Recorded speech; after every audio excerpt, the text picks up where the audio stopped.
자, 그러면 이제 우리는 근대 사회로 넘어갈 건데 지금 745페이지에 근대 사회 파트가 나와 있잖아요, 단원이. 이 단원은 시험에 나올 만한 게 거의 없습니다. 왜냐면 의식의 변화를 다루는 단원이에요. 사람들의 생각이 커졌어. 의식이 향상됐어. 근데 의식의 향상을 시험에 어떻게 내요? 그렇기 때문에 이 단원은 사람들이 의식이 성장했다라고 하는 그런 설명하는 단원이고 그런 것들을 이제 개혁안을 보면은 알 수 있다라고 하는 거니까 시험에서는 그 개혁안에 대한 내용을 물어보거나 아니면은 여성의 인권에 대한 문제가 뒤에 나오거든요. 그래서 그 문제가 나오거나 해서 시험에 나올 만한 단어는 사실 내용은 별로 없다라고 볼 수 있고요. 자, 거기 보시면은 745페이지에 개항 이후의 사회 변화에서 의식의 변화죠. 사람들의 생각이 조금 넓어졌다, 커졌다 이런 내용이고 자, 그렇기 때문에 얘는 또 이렇게 돼 있네요. 다 한번 열어놓읍시다. 자, 평등사회로 가고 있다. 천주교나 동학이나 개신교 통해서 알 수 있죠. 요 지금 종교들에는 전부 다 평등 사상이 담겨 있기 때문에 이런 종교들이 유행을 하고 퍼지고 하면서 평등 사상이 확산이 되고 있구나 라는 걸 알 수 있고 자, 그 다음에 근대적 개혁의 갑신정변 자, 여기서 14기조 정강 신분제 폐지 그 다음에 동학국민운동 패정개혁안 신분제 폐지 가부울미개혁에서 아예 신분제가 진짜 폐지되죠. 그래서 그런 것들을 통해서 평등사회로 발전하고 있구나라는 걸 알 수 있고 자, 그 다음에 여러분 한 장 넘겨보시면 사회의식의 변화라고 나와 있어요. 746페이지에. 그래서 사회운동에 참여하거나 그리고 독립협회 활동. 그래서 여기 보시면 독립협회 민권의식과 평등의식이 확산되면서 독립협회가 이렇게 사람들의 의식 성장에 기여를 했다라고 하는 거고 자, 그 다음에 애국계몽운동을 통해서 근대 지식과 사상이 보급이 되기도 하고요. 그리고 평민과 천민들이 국권회복의 여러 부분에 참여하죠. 예를 들면 뭐 관민공동회, 만민공동에 참여했다거나 독립협회 활동에 뿐만 아니라 구체보상운동 같은 데 참여를 하게 되면서 이런 의식이 또 성장을 하고 있구나라는 거. 그래서 앞에서 말했던 것처럼 의식의 성장이기 때문에 시험에 낼 만한 게 별로 없어요. 여기서 한번 쭉 읽어보시면 되는 거고 자, 나올 만하다라고 하면 딱 하나. 그게 뭐냐면 747페이지 여성의 의식 변화. 네, 요거는 단체가 있고 그 다음에 학교가 있고 하기 때문에 시험에 나올 수 있어요. 자, 여성의 의식 변화 봅시다.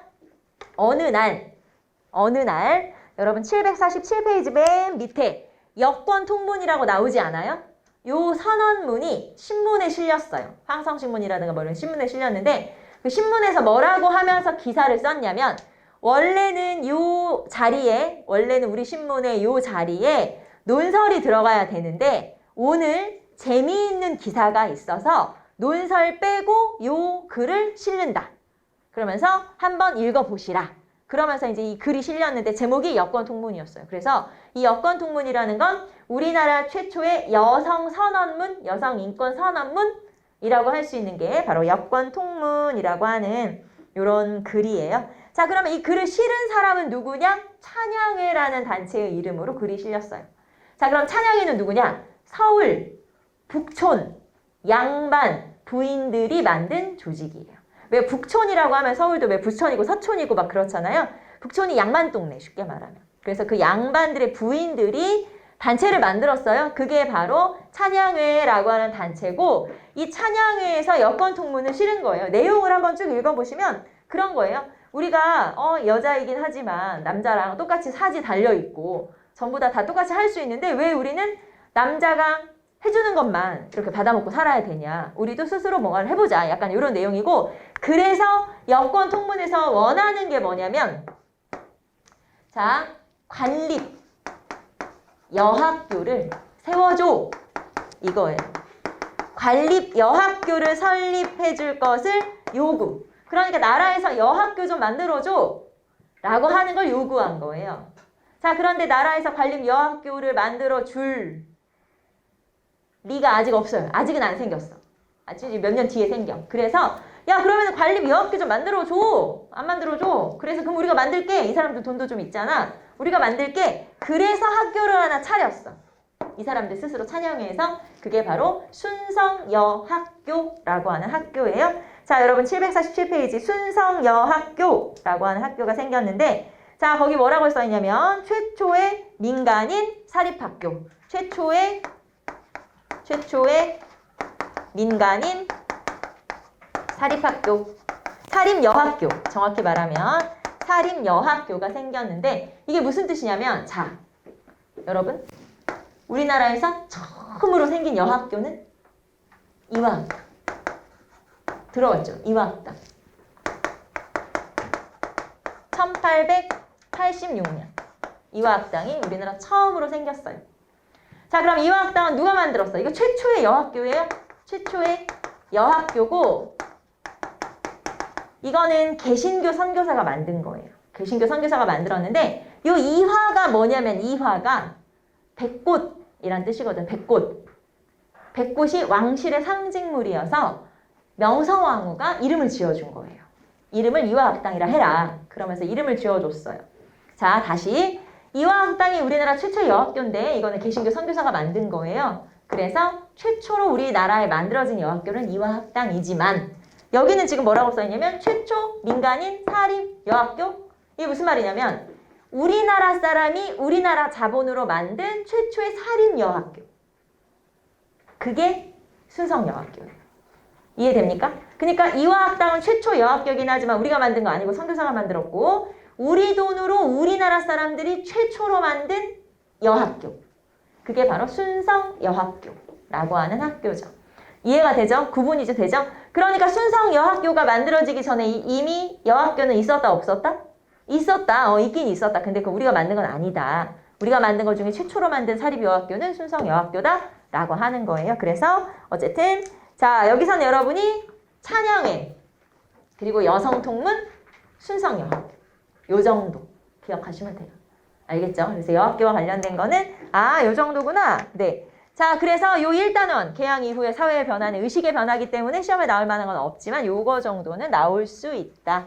여성통문 정도는 나올 수 있다. 라고 하는 거고요. 자, 그 다음에 의식주의 변화.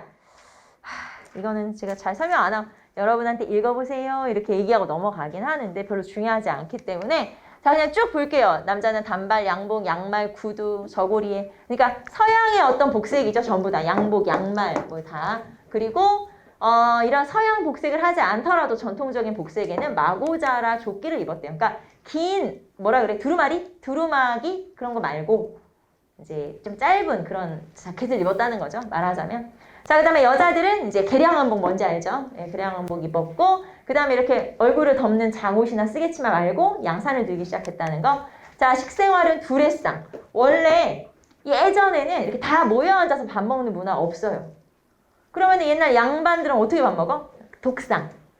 할아버지 독상. 그 다음에 아버지 독상. 이렇게 다 독상을 받는 거예요. 근데 이게 이제 문화가 달라지면서 다 모여 앉아서 두레상 또는 겸상. 둘이 앉아서 밥 먹는 거 있죠? 그런 것들이 나타나기 시작한 거예요. 그전에는 다 따로따로 상을 받았던 거죠. 자, 그리고 서양식 식사법이라서 이제 이게 써는 거 말하자면. 포크, 나이프 써는 거 이런 것들이 들어오고 그 다음에 외국 음식이 전래되는데 거기 외국 음식 보면 무슨 호떡부터 시작해서 뭐가 많아요. 그리고 심지어는 커피. 알죠 여러분? 커피. 고종이 커피를 되게 좋아하신 거 알아요? 그때는 가베라고 했어요. 가베. 그래서 고종이 커피를 굉장히 사랑했고 그 미묘한 맛의 차이를 느꼈다고 하더라고요. 고종이. 그 정도로 커피를 좋아했다고 하죠. 자, 주생활은 안 봤지? 자, 주생활 같은 경우는 1900년대로 넘어와서 한옥과 양옥을 절충하면서 이제 건물들이 건립이 되고 서양식 건축물이 들어오죠. 자, 여러분 사진을 보시면은 서양식 건축물들이 몇 가지 나와 있죠. 손탁호텔. 손탁호텔이라고 해서 1902년에 독일인 손탁 여사가 세운 호텔이에요. 그러니까 빈관이라고 표현하는데 이제 호텔이 생겼고 그 다음에 정동교회, 명동성당 이런 것들이 생겼죠. 자, 그 다음에 넘어가 봅시다. 해외 이주 동포들의 생활로 넘어갈게요. 751페이지 봅시다. 자, 해외 이주 동포들의 생활에서 자, 이제 우리나라는 1860년 정도부터 해외로 이주를 많이 하기 시작했죠. 그래서 간도, 우리가 요 간도 연해주 요걸 하기 전에 일단 위치를 확인하고 넘어갑시다. 간도가 어디야? 이렇게 하지 마시고, 자, 볼게요. 일단 우리나라 지도가 이렇게 있다고 칩시다. 여기가 백두산이에요. 자, 백두산에서 요 오른쪽 윗부분을 북간도. 예전에 우리가 간도 귀속 문제 할 때 여기가 북간도. 그 다음에 요 아래쪽 있죠. 압록강 위에 여기는 서간도. 서간도를 다른 말로 남만주. 그래서 요 아래쪽은 서간도, 여기는 북간도, 그 다음에 요 윗부분을 또 북만주라고 그래요. 저기 위는 북만주. 그래서 북만주는 소련과 만주의 한 국경지대 정도? 소만 국경지대라고 해요. 실제로 소만 국경지대라고 해서 그때는 소련이었던 거 알죠, 여러분? 1917년 이후에 러시아라는 나라가 소련으로 바뀌어요. 공산주의 국가였던 거 알죠? 그리고 이게 이제 1990년대까지 있었던 거죠. 소련이라는 나라가. 자, 어쨌든 요 북만주가 있었고, 그 다음에 여기를 뭐라고 하냐? 자, 여기는 원래는 청나라 땅이었다가 러시아 줬죠. 그래서 여기는 연해주라고 그래요. 자, 그래서 우리가 간도라고 하면 요 북간도를 얘기하는 거고 거의. 그 다음에 연해주는 여기를 얘기하는 거죠. 그래서 위치가 저렇게 되는구나 라는 거 일단 알아두시고, 자, 그러면 간도 볼게요. 간도는 언제부터 이주가 시작됐냐? 1860년대부터 이주가 시작돼서 1900년 무렵에는 거의 한 20만 정도의 동포들이 살고 있고, 이 사람들이 사실은 지금의 조선족이라고 보시면 되겠죠. 그래서 이렇게. 자, 그러면 이 지역은 독립운동을 위한 전초 기지가 만들어져서 여러분 알고 있는 뭐 봉오동 청산리 전투부터 시작해서 이런 무장투쟁이 일어났던 그런 지역이기도 하죠. 연해주. 자, 연해주는 어느 나라 땅? 러시아 땅이죠. 자, 그러면 러시아 땅에 우리나라 사람들이 역시 1860년대부터 이주를 시작했는데, 러시아는 우리나라 사람들이 이주하는 걸 허락했을까요? 안 했을까요? 허락을 했어요. 왜냐면 러시아 입장에서도 극동 지역을 이거 뭐 개척이라고 하죠. 개척할 필요가 있었기 때문에 이주를 허락을 하게 되고, 우리나라 사람들이 연해주에 가서 살아서 한 1900년대쯤 되면 8만 명 정도의 인구가 살고 있었대요. 우리나라 사람들이. 그래서 이제 그렇게 살고 있고, 자, 그 다음에 신안촌이라고 해서 이거는 지금으로 하면 한인타운, 코리아타운이라고 보시면 돼요. 그래서 연해주 지역에 만들어진 신안촌. 그런데 나중에 이 러시아와 일본이 같이 이제 손을 잡고 이 러시아 세력들이 우리나라의 독립운동을 탄압하는 과정에서 이 신안촌을 거의 뭐라고 할까요? 거의 이 지역의 사람들을 학살하다시피 해요. 그래서 지금은 어떠냐면 우리나라 동포들을 물론 강제 이주시키기도 했지만 우리나라 동포들이 살고 있었던 신안촌이 위치만 알지 저기쯤이야 라는 것만 알지 그 지역에 뭐가 남아있진 않아요. 다 죽여서. 없어요. 그래서 지금은 어떠냐면 블라디보스톡에 가면 그 신안촌이 있었다고 알려진 지역에 탑만, 위령탑 같은 그런 것만 세워져 있어요. 안타깝게도. 자, 그 다음에 어쨌든 여기가 무장투쟁의 중심지 역할을 하기도 하죠. 그래서 무장투쟁의 어떤 중심지 역할을 했던 게 간도나 연해주 지역이 다 무장투쟁의 중심지 역할을 하게 된다. 자, 그 다음에 미주. 미주는 어디냐면 미국을 비롯한 이 태평양에 있는 뭐 하와이, 미국 이런 지역들을 말해요. 남미 뭐 이런 지역을 미주라고 표현하죠.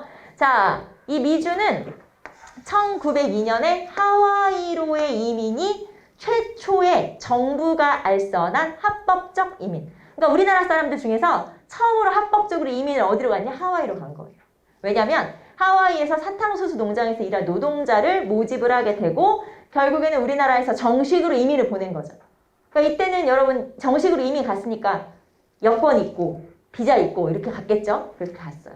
그래서 갔는데 출발은 1902년 말에 출발을 해서 도착은 1903년 1월에 도착은 1903년 초에 했고 떠난 건 1902년 말에 떠나죠. 물론 뭐 한 1년 걸린 건 아니죠. 당연히 하와이까지 가는데 몇 달 걸렸죠. 그래서 하와이 이민이 시작됐고 이거는 정부 알선에 의한 합법적 이민이다. 그래서 어디로 갔냐? 하와이로. 하와이는 사탕수수 농장이 많았고 그때 이제 거기서 일을 하기 시작했는데 문제는 요 사탕수수 농장에서의 그런 노동 환경이라든가 이런 것들이 너무 열악했다는 거. 하와이에서도 등급이 있잖아요. 사람들이 이제 등급이 있다고 표현하기 좀 그렇지만 미국 사람이 있고 그 다음에 외국인 노동자들이 있어요. 일본인 노동자, 중국인 노동자. 그 다음에 원주민들이 또 있는 거 알죠? 하와이는 원주민들이 있고 그 중에서도 가장 하층이 조선인 노동자. 그러니까 조선인 노동자는 굉장히 좀 이렇게 천시를 받으면서 어려운 일을 했었는데 그나마 이제 미국에서는 요 하와이가 이제 미국이니까 미국에서는 계약 기간이 지나면 이 사람들이 미국 본토로도 갈 수 있었어요. 그래서 계약 기간 한 4년 정도 채우고 돈을 좀 벌면 배 타고 미국으로 들어갈 수 있어요. 그래서 미국의 어느 쪽에 많이 정착을 했냐면 보통 우리가 왜 우리나라 사람들 왜 미스코리아 같은 거 뽑으면 남가주 뭐 어쩌고저쩌고 얘기하는 사람들이 많은데 거기 동포들이 많이 살아요. 캘리포니아 그 근처에. 그래서 그 지역에 우리나라 동포들이 그때 이주해서 많이 가서 살게 되면서부터 이제 시작이 된 거거든요, 정착이. 그래서 그 사람들부터 이제 하와이에서 미국으로 이렇게 가게 된 거고, 나중에는 아예 미국으로 들어가는 걸 막아버리기도 해요. 본토로 들어가는 걸 막아버리기도 하고, 그 다음에 이 미주로 이주한 사람들 중에 일부는 하와이로만 간 게 아니에요. 하와이나 미국으로만 간 게 아니라 남미, 그래서 멕시코, 뭐 이런 지역까지, 페루, 뭐 이런 나라들까지 이주를 하기도 해요. 자, 그래서 하와이 이주동포의 가혹한 노동과 이런 환경이 좀 어려웠었고, 그래도 이 사람들이 열심히 돈을 모아서 나중에 임시정부에 꼬박꼬박 세금 내듯이 이렇게 돈을 보내주기도 했었고요. 자, 그다음에 남미로 이주한 사람들이 있다고 했잖아요. 멕시코나 뭐 페루나 뭐 칠레나 이런 데로 간 사람들도 있다고 했는데, 이 사람들 같은 경우는 어디서 일을 했냐면 에네켄 농장에서 일을 하게 돼요. 에네켄 농장. 요 에네켄이라고 하는 게 작물인데, 어떻게 생긴 작물이냐면 알로에 있죠, 알로에. 알죠? 그 알로에가 내 키만 하다. 이렇게 생각하시면 돼요. 그게 에네켄이야. 그래서 에네켄은 그 안쪽에 섬유질 같은 게 들어있어서 그 에네켄을 따요. 알로에가 똑같이 생겼어. 그렇게 따서 그 안에 들어있는 섬유질을 가지고 밧줄이나 텐트 같은 거를 만드는데 사용하는데, 그 에네켄이라고 하는 게 알로에처럼 생겼으니까 가시가 막 달려있고 할 거 아니에요. 이거 만지다 보면 다 이런 데가 막 상처가 엄청 나는 거고, 그 상처가 나지만 할당량을 채워야 되는 거예요. 매일매일 할당량을 채우지 않으면 이제 가혹행위를 당하거나 이렇게 되게 임금을 깎이거나 하기 때문에 이 동포들은 정말 죽을 똥 살 똥 열심히 일을 할 수밖에 없었고, 이 지역에서도 여전히 동포들이 살아남아서 돈을 모아서 임시정부에 보내기도 한 게 지금도 장부로 다 남아있어요. 그런 기록들이 남아있기도 하고요. 지금도 이런 지역에 우리나라 동포들이 살고 있는 거 알죠? 그건 이제 이 사람들에서부터 온 그런 경우들이 있죠. 그래서 요 남미로도 갔었다. 그래서 이거를 이제 발음이 어렵잖아요. 에네켄 어렵잖아요. 그래서 뭐라고 하냐면 애니깽 이렇게 불렀었어요. 그래서 여기로 이민 간 사람들을 애니깽이라고 부르기도 하고, 요 작물이 애니깽이기도 하고, 그래서 그렇게 부르기도 했고요. 그 다음에 요 하와이 이민 같은 경우는 사진 결혼이라고 하는 또 에피소드가 전해지기도 하죠. 사진 결혼. 사진 결혼은 뭐냐면 이런 거예요. 하와이로 이민을 갈 때 대부분은 성인 남자 혼자 떠났어요. 가족 단위로 간 게 아니라 성인 남자들이 주로 이민을 간 거예요. 그래서 이제 그 사람들 생각은 뭐겠어? 바짝 돈 벌어서 몇 년 안에 돌아와야지? 이렇게 이제 했는데, 그게 그렇게 되나? 잘 안 되지? 그래서 이미 가서 살고 있는데 이제 나이가 많아진 거예요. 장년층이 된 거야. 결혼을 못 했는데. 그래서 결혼을 해야 되니까 어떻게 했냐면, 자기가 처음에 이 1902년에 출발할 때 여권 만들었을 거 아니에요. 그럼 사진을 찍었을 거 아니야. 그 사진을 이제 한국으로 보내는 거예요. 조선으로. 한국으로 보내서 그 사진을 보고 여자들이 이제 남자를 만나러 가는 거예요. 결혼을 하러 가는 거예요. 이제 완전 이거는 그냥 연애가 아니라 그냥 완전 결혼인 거지. 그래서 결혼을 약속을 하고, 이 남자가 이제 보내온 뱃삭을 가지고 배를 타고 하와이에 도착을 했어. 사진을 보고 그 사람이 나올 줄 알았는데 막상 사진은 옛날 사진이잖아. 그래서 딱 보니까 그보다 훨씬 나이 많이 먹은 중늙은이가 나오는 거예요. 쉽게 말하면 장년층. 근데 어떻게 이미 왔잖아. 그럼 어떻게 해야 돼? 결혼을 해야지. 그래서 그렇게 결혼을 많이 해서 사진을 가지고 보고 결혼을 하러 갔다라고 해서 이게 사진 결혼이라고 하는 에피소드가 전해져요. 만약에 제시문에 다음과 같은 뭐 일화를 통해서 알 수 있는 그 지역이 어디냐라고 물어보면 하와이 이민을 찾으시면 돼요. 실제로 이런 게 시험 문제, 기출문제 나온 적이 있어. 알겠죠? 사진 결혼 에피소드는 미주 지역 이주, 그 다음에 에네켄, 이것도 미주 지역 이주, 이렇게 볼 수가 있죠. 자, 그래서 해외 이주 동포들의 생활이다라는 걸 알 수가 있고요. 자, 그 다음에 이제 우리는 근대 문화로 넘어가도록 할게요. 자, 근대 문명의 수용, 이래서 서양 과학 기술에 관심이 많았다. 그래서 개항 이전에는 북학파 실학자들이 있었죠. 자, 그 다음에 개항 이후가 되면은 이제 동도서기론에 입각했다. 여러분이 알아둬야 되는 건 이거겠죠? 딱 봐도 알겠죠, 여러분? 동도서기론이 뭔지 알아두면 된다. 자, 동도서기론을 주장한 건 누구죠? 이 사람들은 온건개화파, 그쵸? 온건개화파들이 주로 주장을 했죠. 자, 그러니까 온건개화파들은 동도서기론적인 이런 입장에 따라서 문화를 수용하자라고 했는데, 동도서기 기억나죠? 동양의 도는 그대로 두고 서양의 기술만 받아들이자, 즉 서양의 기술만 수용하자라고 하는 거고, 사실 제가 온건개화파가 주장한 거다라고 얘기했지만 우리나라의 서양 문화를 받아들이는 모든 기조는 전부 다 그런 바탕에 깔린 사상은 다 동도서기론이에요. 그래서 우리나라가 개화정책을 실시하잖아요. 거기에 바탕에 깔린 건 다 동도서기론이라는 거죠. 그래서 왜 우리 광무개혁에서의 원칙 기억나요? 구본신참? 그것도 이거랑 비슷한 거랬죠. 그래서 전부 다 우리나라는 동도서기론적인 입장에서 문화를 받아들이는구나 라는 걸 알 수가 있고, 자, 그 다음에 과학기술 수용 과정. 이거는 여러분 그냥 책으로 읽어보시면 되죠. 흥선대원군이 서양을 싫어했지만 무기는 관심이 많았다. 이런 거고, 그 다음에 80년대는 여러 가지 산업 기술을 받아들였다. 그 다음에 90년대는 교육제도라든가 유학생을 파견했다. 네, 시험에 나올 만한 내용은 하나도 없네요. 여기서는 이것만 알면 되죠. 우리는 동도서기론만 알면 돼요. 여기 뭐 시험에 낼 게 없어. 네, 넘어가시면 됩니다. 자, 그 다음에 근대 문물의 시험. 자, 여기서부터는 암기를 해야 돼요. 알죠? 여기는 제가 설명은 하지만 이거 설명 어떻게 해? 암기를 해야지. 이거는 방법이 없어. 예를 들면 인쇄기술. 우리나라 인쇄소가 만들어졌어. 뭐지? 거기서 뭘 만들어내지? 이런 식으로 이거는 단편적인 내용을 암기하는 거지. 이거는 뭐 제 설명은 그닥 책에 나온 거 암기하는 게 중요한 단원이에요. 그래서 여러분한테 이제 그런 내용들 중에서 시험에 잘 나오는 것만 체크해 드리는 거예요. 이 단원에서는. 알겠죠? 자, 그럼 인쇄로 가볼까요? 자, 우리나라 최초의 이제 나라에서 만든 인쇄소죠. 그게 바로 근대적 인쇄의 방문국이라고 하는 인쇄소가 있었어요.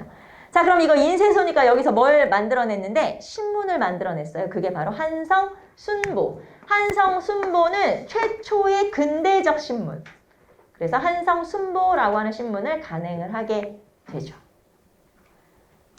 자, 그런데 우리 뒤에도 나오겠지만 여기 지금 제가 연도를 써놨죠. 1883년부터 1884년까지만 이 신문이 발행됐어요. 왜냐하면 이 방문국이라는 게 갑신정변이 일어나면서 싹 불타버렸어요. 기계까지 전부 다 싹 불타버렸어요. 그러니까 근대 시설들이 불타버린 거예요. 갑신정변 때. 그래서 요 한성순보는 갑신정변 일어날 즈음에 폐간이 된 거죠. 이제 기계가 싹 불타버렸으니까. 그래서 어쨌든 방문국이라는 기관이 있었다. 자, 그 다음에 이거는 이제 나라에서 만든 거면 개인이 만든 인쇄소도 있겠죠? 그거는 광인사, 민간 출판사.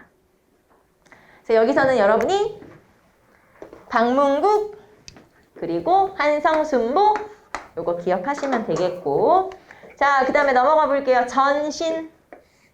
자, 전신 같은 경우는 부산과 일본이 최초로 가설이 되는데 여러분 책에 보시면 754페이지 왼쪽에 보시면 조그만 설명 있죠? 네, 거기에 보시면은 1883년 일본의 나가사키와 부산 사이에 해저전선을 개통했었다라고 해서 이게 최초예요. 해저전선 개통이 최초로. 그리고 나서 이제 여러분 교재에 나오는 1885년에 서울과 인천, 서울과 의주 이런 식의 이제 전신이 가설되는데 여러분 전신이 뭔지 알아요? 문제는 여러분 전신이 뭐냐? 전신은 여러분 혹시 전보는 알아요? 전보? 그러면 모스부호는 알아? 그거야. 우리가 뭔지는 몰라도 그냥 들어본 적 있죠? 모스부호.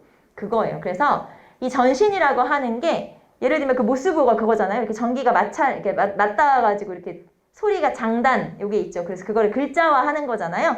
그게 전보. 말하자면 전신이에요. 그래서 일단 자기 나라의 소식을 전달하는 게 제일 중요하잖아. 그러니까 전신선은 1800년대 초반에 일찍 깔아야지. 그래야 자기 나라의 소식을 전달할 수 있잖아요.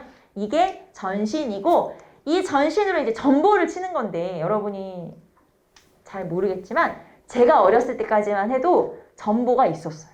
그러니까 전화를 대신해서 전보가 있었는데 그러면 전화가 없고 전보만 있어요. 그건 아니고 전화도 전화대로 있고 전보는 또 전보대로 사용하고.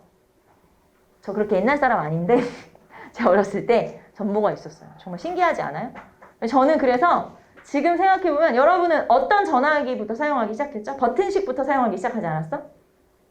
태어나 보니까 우리 집 전화기가 버튼식이었어. 아니야? 더 옛날도 있어? 이것도 있었어? 돌리는 거? 구석기 시대야? 물론 돌리는 것도 있어. 저 어렸을 때 돌리는 거 있었고 제가 아주 어릴 때 그거는 제가 이제 시골에 살았던 적이 잠깐 있었거든요. 그 시골에서는 뭐가 있었냐면 여러분 그거 알아요? 옛날에 일제시대 이런 거 보면 이렇게 옆으로 돌려가지고 전기식 전화 알아? 나 그것도 봤어 어렸을 때. 저는 100년 전 사람 아니고요. 네, 그런데 시골에는 그런 게 있었던 시기가 있었던 거야. 내가 이제 시골에 잠깐 살 때 그런 게 있었던 거예요. 그래서 나 그것도 봤고 그 다음에 이제 도시로 나오면 그게 있었어요. 이 돌리는 거.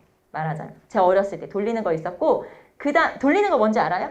끝까지 0까지 돌려야 이게 딱 마찰이 돼서 신호가 가는 거예요. 그런 거 있어. 이 다이얼같이 이렇게 뿡뿡 구멍 뚫린 걸로 돌리는 거 알아? 본 적은 있지. 그거. 그리고 나서 이제 우리가 알고 있는 버튼식. 그 다음에 지금 뭐 이제 스마트폰처럼 이렇게 다 이제 되어 있지. 그래서 지금은 집 전화 있는 사람도 사실 많이 없지 않아? 저희 집은 없어요, 집 전화. 저희 남편이랑 둘이 사니까 집 전화가 있을 필요가 없는 거야. 왜냐면 누가 집으로 전화할 일이 없어. 핸드폰으로 거의 전화를 하니까. 그래서 요즘은 이제 그렇게 됐지. 그래서 어쨌든 그런 전화. 그러니까 전화가 있긴 하지만 정보도 있었는데 그 정보가 전신이라는 거예요. 여러분이 제가 이 전신을 설명하면 전신이 뭐냐 이렇게 물어보더라고요. 전보. 저 어렸을 때까지만 해도 전보가 있었죠. 전보는 왜 옛날 드라마나 이런 거 보면 일제시대에도 있었어.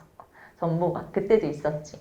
자, 어쨌든 이 전신이 처음에 부산과 일본 사이의 해저전선. 그러니까 이게 유선전신 있고 무선전신 있고 해가지고 이거는 이제 해저전선, 유선전신이 있었다는 얘기죠. 자, 그 다음에 전등. 자, 전등은 뭐 불 들어오는 거지, 당연히. 그래서 경복궁에 처음 전등이 가설이 됐어요. 1887년에. 꽤 일찍. 이때는 그래서 이 전등을 뭐라고도 불렀냐면 건달불이라고 했었어요. 왜냐면 하도 깜빡깜빡해서 전기 공급이 제대로 안 되니까 불이 들어왔다 나갔다 들어왔다 나갔다 하니까 이제 건달불이다. 지 맘대로 한다. 뭐 이런 뜻이고 그 다음에 이때는 왜 지금은 전구가 그렇게 뜨겁진 않잖아요. 만지면. 근데 이때는 완전 뜨거운 거야. 켜놓으면 뜨거워지니까 연못 위에다가 향원정이라고 하는 연못 위에다가 만들어놨는데 물고기가 다 죽었어요. 하도 열이 나서. 그 정도로 이때는 이제 초반기니까 그렇게 했었다는 거지. 그래서 여기서는 요 시기 정도. 지금 우리가 하고 있는 건 여러분이 뭘 기억하셔야 되냐면 연도를 기억해야 돼요. 시기를 물어보는 문제가 제일 많이 나오기 때문에 그래서 경복궁 건천궁에 최초로 전등이 들어왔고 그리고 나서 나중에 한성전기회사라는 게 만들어져요. 이 미국과 우리나라의 합자로 만들어진 회사가 만들어지고 그러면서 1900년대에 이제 궁궐과 상가에 이제 불이 쫙 들어오는 거죠. 서울에 한양에 이제 그냥 지역 일반 길거리에도 불이 들어온 건 1900년대 넘어가야 가능하죠.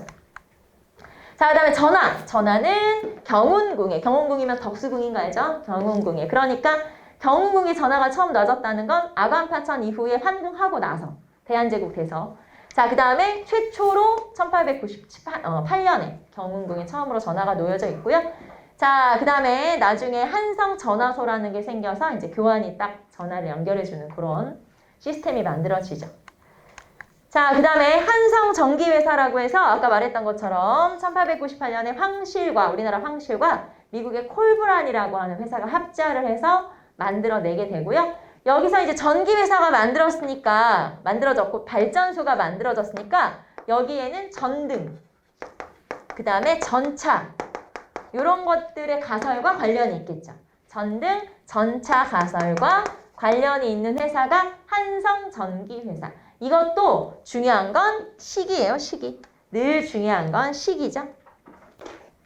자, 그래서 한성전기회사가 만들어져서 전등과 전차를 이제 더 많이 가설하게 됐고 자, 그 다음에 우편. 우편은 우리 이거 배웠죠. 을미개혁 때 우편 업무가 재개됐다가 만국우편연합 가입 기억나요? 1900년에 만국우편연합에 가입함으로써 이제 9개까지 이제 편지가 갈 수 있다. 그래서 요 만국우편연합 가입 시기 정도 기억하시면 되죠.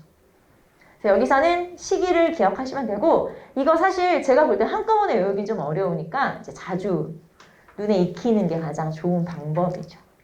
자, 그 다음에 우리는 넘어가서 자, 이제 교통. 자, 제가 미리 말하는데 시험은 금방 우리가 근대 문물 수용에 대해서 하고 있잖아요. 지금 이 중에서 제일 많이 나오는 건 교통이에요.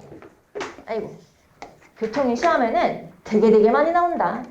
자, 그러면 교통 중에서 첫 번째 전차. 자, 이제 전차가 개통이 돼요. 왜냐면 한성전기회사도 만들어주고 했으니까 전차가 개통이 되는데 전차는 처음에 서대문에서 청량리까지 그리고 나서 이제 뭐 종로라든가 이런 데 용산이라든가 이런 데 연결하는 노선이 더 생기게 됐는데 처음으로 생긴 건 서대문에서 청량리까지 노선이 개통되고요. 1899년에 왜냐하면 이 청량리에 홍릉이 있었어요. 즉 명성황후의 무덤이 있었기 때문에 이제 고종이 이제 그런 의미로 청량리까지 가설을 하게 되고요. 자, 여기서는 여러분이 연도 기억하는 거 알아두시고. 자, 그 다음에 철도. 철도는 경인선 최초. 자, 경인선이니까 어디와 어디? 서울과 인천이겠죠? 즉 노량진에서 제물포까지예요. 노량진에서 제물포까지. 그래서 여기에 처음으로 철도가 가설되죠? 1899년에 철도가 처음으로 놓여지게 된다. 그래서 경인선부터 시작해요. 자, 그 다음에 철도는 경부선 그리고 경의선. 요 연도들 한번 체크해 보시고 이게 이제 완성된 연도예요. 우리가 중요한 건 완성된 연도거든요. 그래서 개통된 연도를 체크를 한번 해본 거고 그리고 나서 경원선이나 호남선은 일제시대까지 해서 아까 우리가 뭐라고 했냐면 우리나라를 X로 관통하는 모든 철도를 다 일본이 놓았다라고 했잖아요. 그래서 요 철도들까지 그러니까 이렇게 되는 거죠. 자, 여기가 서울이라고 칩시다. 서울에서 인천까지 여기가 경인선, 여기가 인천이죠. 그 다음에 서울에서 부산까지니까 여기가 경부선, 그쵸? 그리고 서울에서 의주까지겠죠? 의주가 경의선. 이런 식으로 놓은 거죠. 그 다음에 이제 원산이면 여기, 그 다음에 호남선은 이제 목포까지 놓은 거예요. 그래서 목포. 이런 식으로 일제시대 늘어나게 되는데, 자, 이 중에서, 이건 뭐 이제 여러분 지도에 나오는 거니까 보시고, 이 중에서 요거, 경부선 군용, 경의선 군용. 그래서 이 두 개는 러일 전쟁과 관련해서 놓여지게 된 거예요. 자, 경부, 경의, 러일 전쟁 관련 군용 철도. 이 두 개는 러일 전쟁 관련 군용 철도고요. 자, 그 다음에 경인선과 경의선.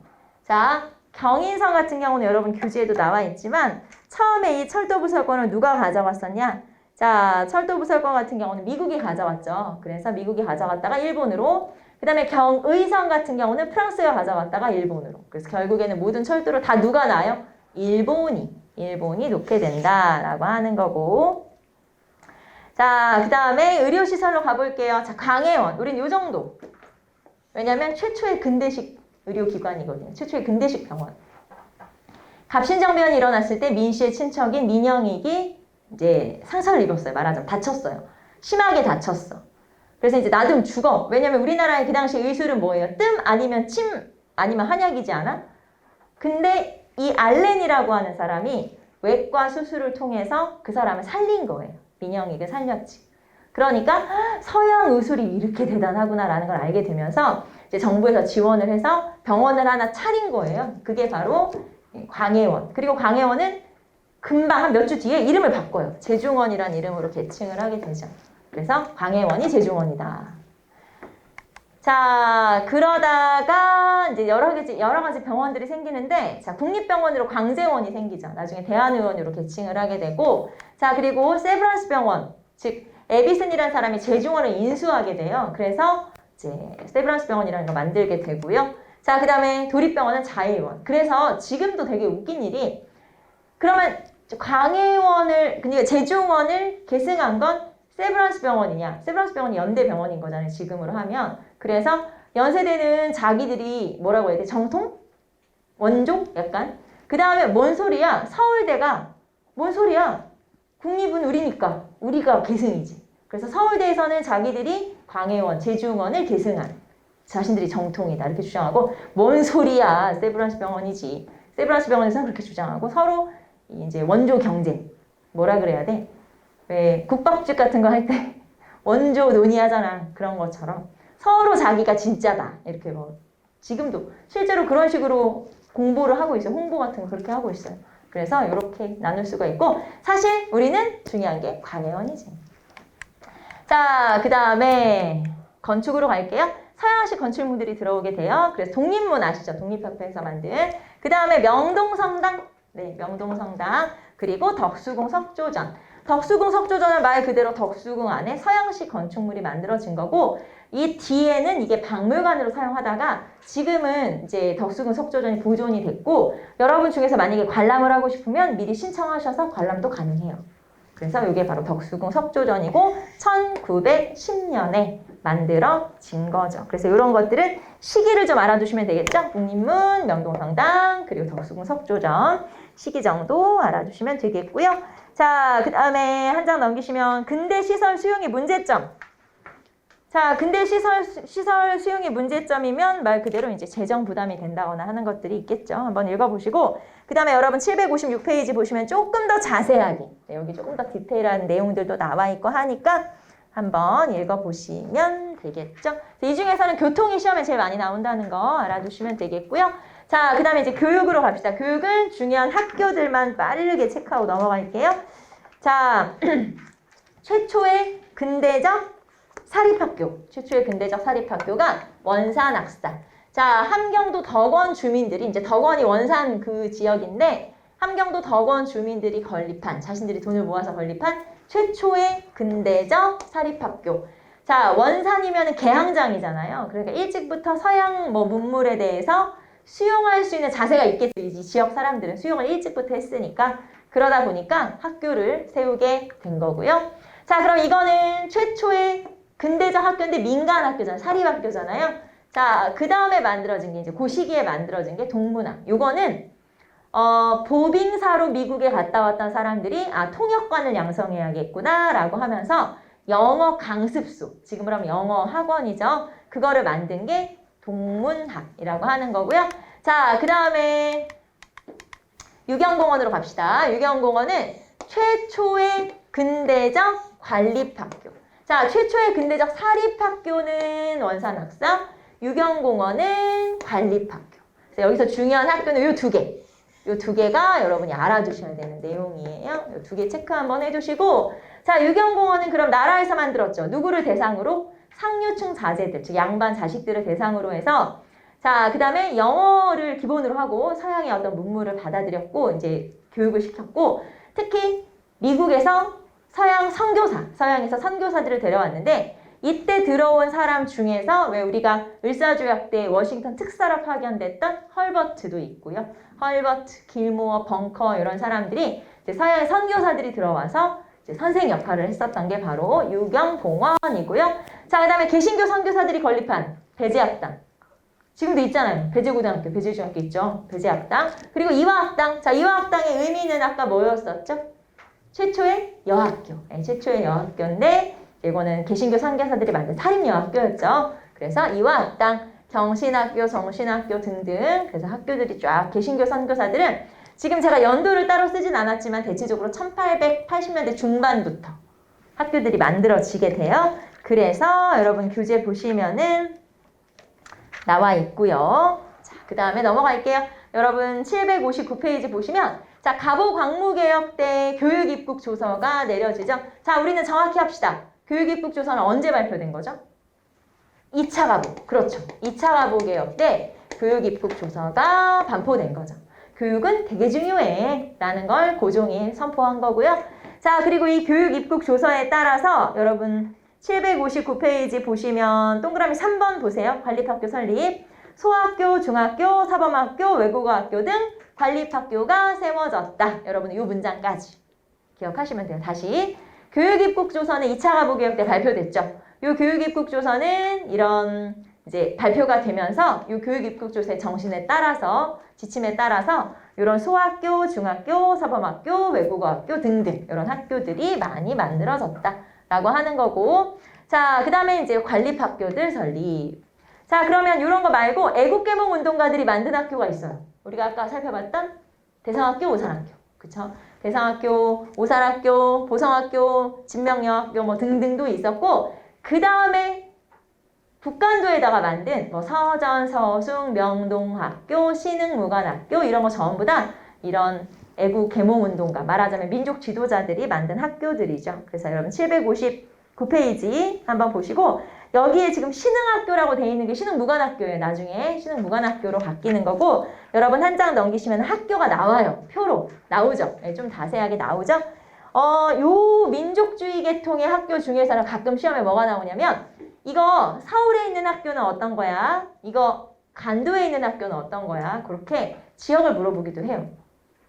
그러니까 국외에 있는 학교가 뭐냐, 국내에 있는 학교가 뭐냐 이런 식으로 물어보기도 하니까 한번 살펴보시고 자, 그 다음에 교육운동이라고 해서 학회를 설립하는 거죠. 이 학회라고 하는 게 학회를 만들고 여기에 기반을 두고 학교를 만들기도 하고 학보를 간행하기도 하고 그래서 이런 교육 활동을, 교육 운동을 하기도 하는 게 여러분 760페이지 아래로 내려오시면 서북학회, 기호흥학회, 영남학회, 호남학회 등등등.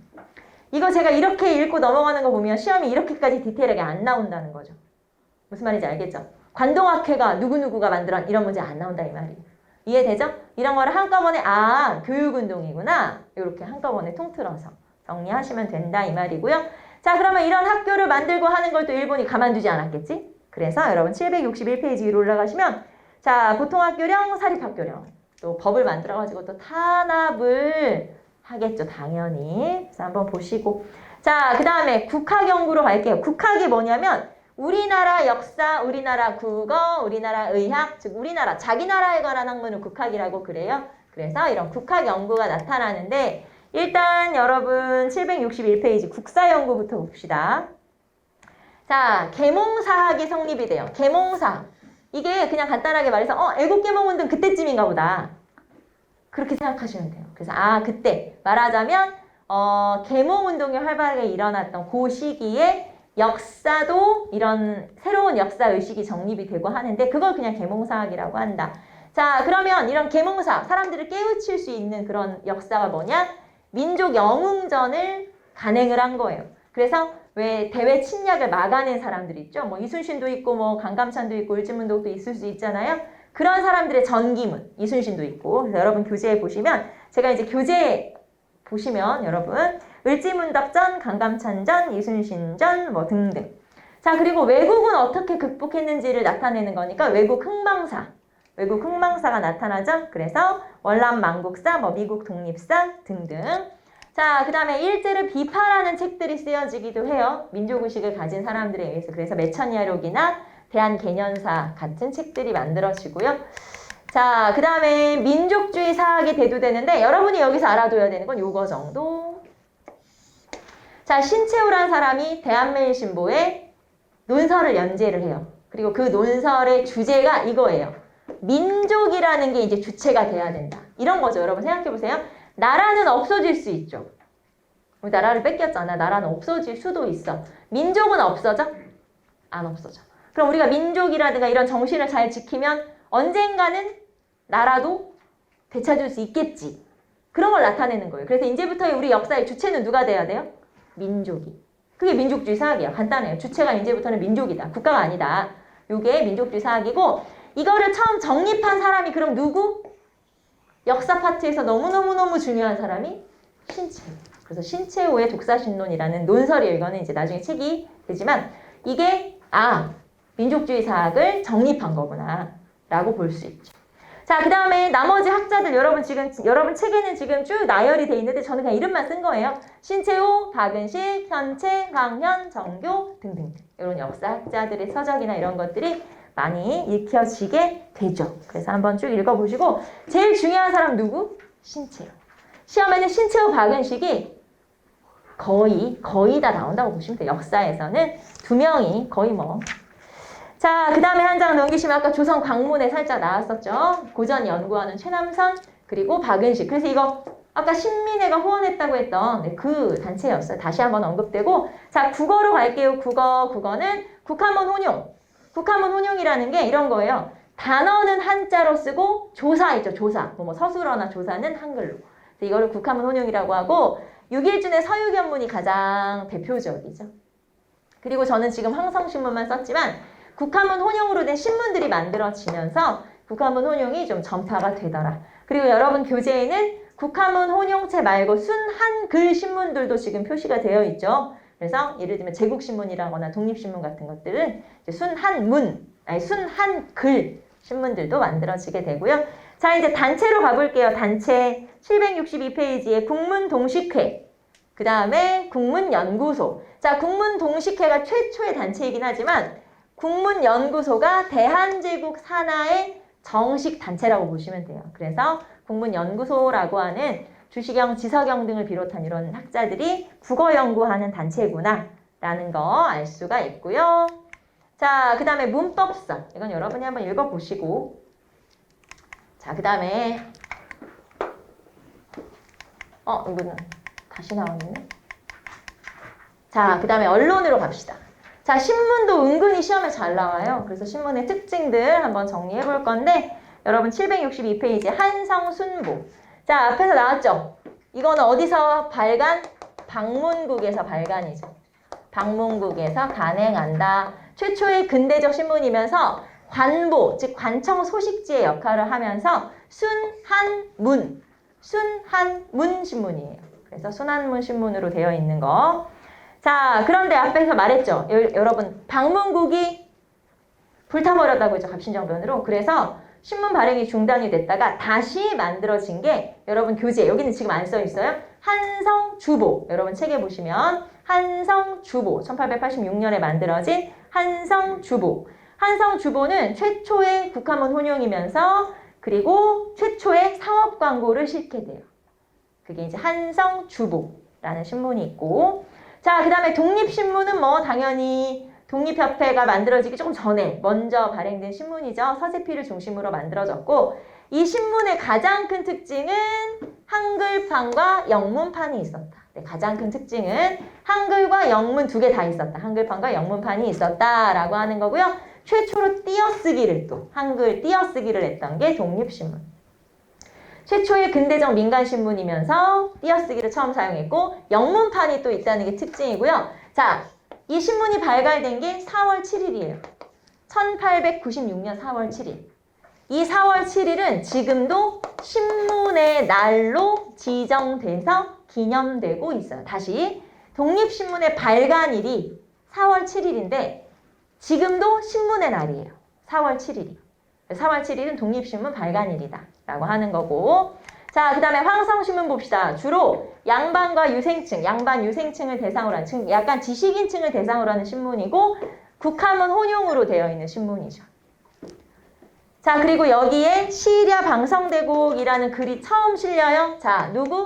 장지연이 을사조약을 비판한 그런 논설이고, 자, 시리아 방성대국을 최초로 게재한 신문이 황성신문.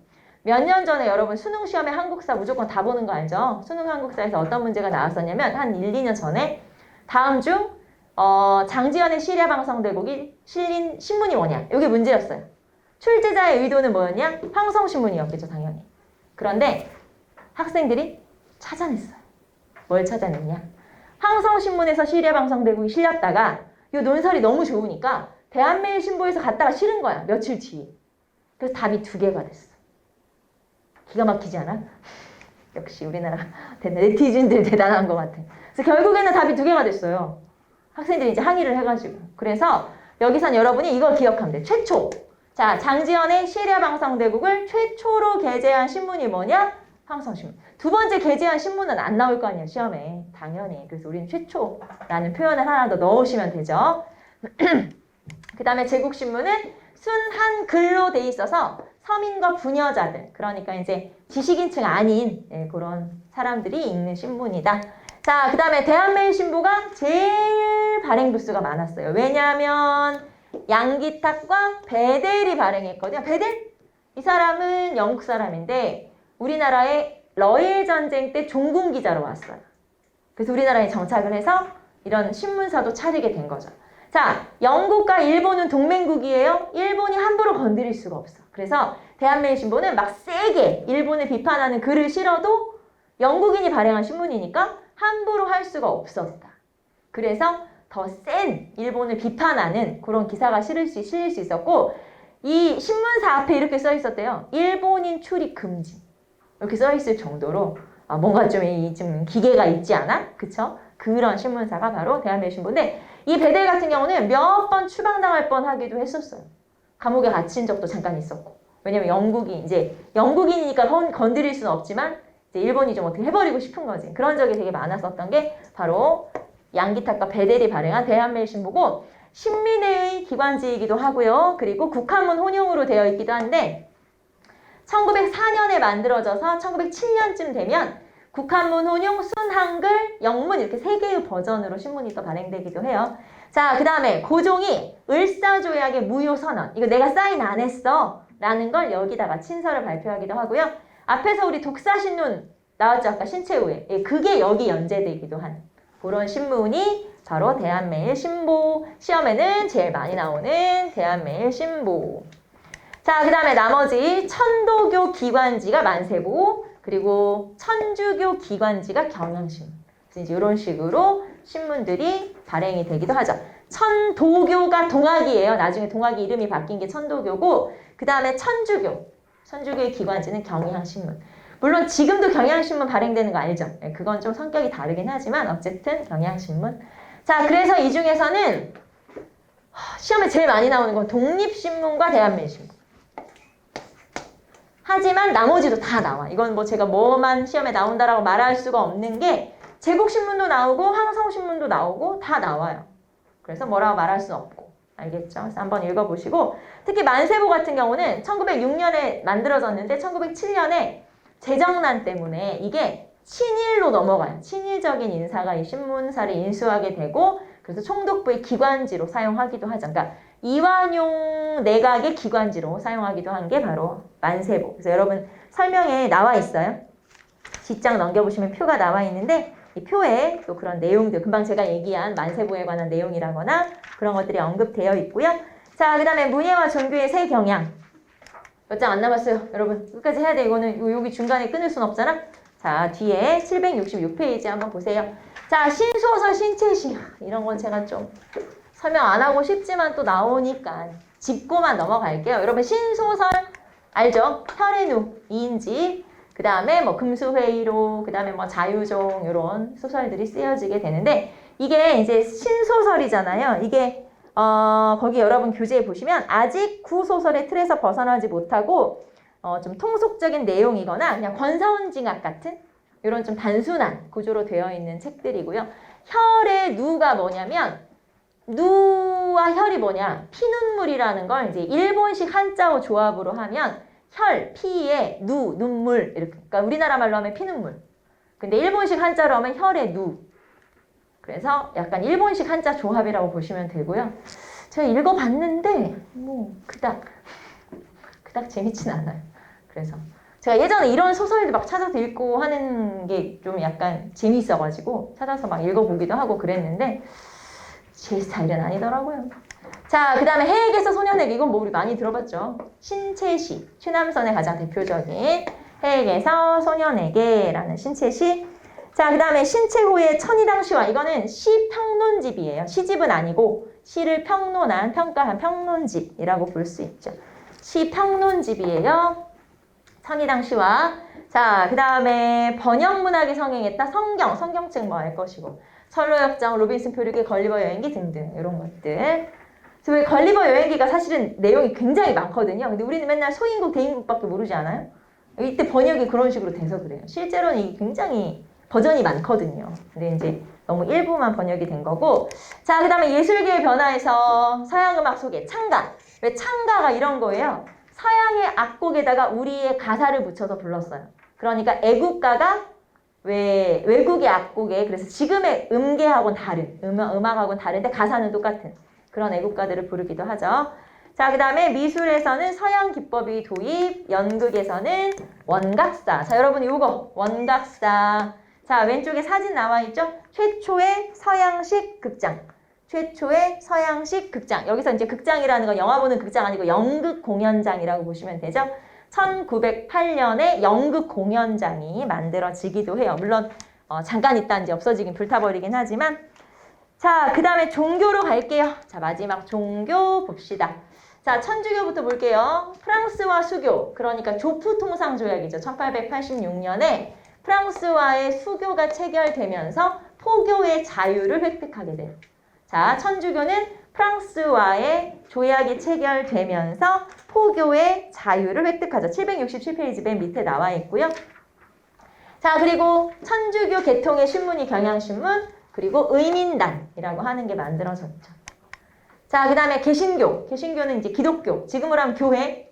천주교는 성당. 알죠, 여러분? 다른 거?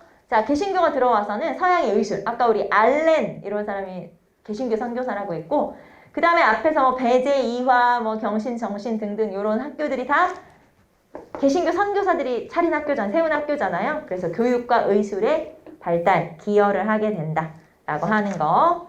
자, 그 다음에 이제 우리가 좀 알아둬야 되는 거 요 두 개죠. 천도교, 대종교. 자, 원래 천도교는 동학이었어요. 그런데 동학이 3대 교주인 손병희라고 하는 사람이 이름을 바꿔요. 천도교로. 자, 왜 이름을 바꿨냐면 일본이 이 종교를 친일적인 종교로 만들려는 움직임이 있었기 때문에 아예 이 종교를 개편을 해버린 거예요. 그래서 천도교로 이름을 바꿨다. 3대 교주 손병희.